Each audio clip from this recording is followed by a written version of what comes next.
Men yordamni administratsiya rahbari Saida Shavkatovnadan so'rayman.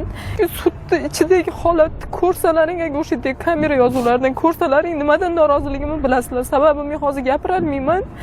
Chunki meni gapirishimga ham taqiq qo'yilgan. Men xuddiki hozir sudda men jabrlanuvchi emas, xuddi sudlanuvchiga o'xshayman. Xuddiki men jinoyatchiga o'xshayman. Xuddi meni aytdi, hattoki haqorat qilish holatlari bo'lyapti. Unga men reaksiya bildirsam, men gap eshityapman yana. Yechintirilgan siz mayli endi qo'pol aytishga majburmiz. Siz ochiq bo'lishini talab qilyapsiz, lekin sizga o'sha nisbatan zo'ravonlik qilganlar yopiq o'tkazishni xohlayapti. Xuddi shunday. Men shu xalqdan yordam so'radim o'sha boshida ham. Menga oson deb o'ylaysizmi, internetga chiqib olib, ayol boshim bilan yordam beringlar deyish. Shular uchun kurashyapman, bilasizmi? Men o'zimni sha'nim xo'p, meni sha'nim toptali bo'ldi. Men boshqa birorta ayol shu kunga tushmasin deb harakatdaman. Lekin ko'raylik, mana guvohlar borib nima deganini xalq ko'rsin, bittasini ko'rsin, hali men nimaga dod deb chiqqanimni keyin bilasizlar.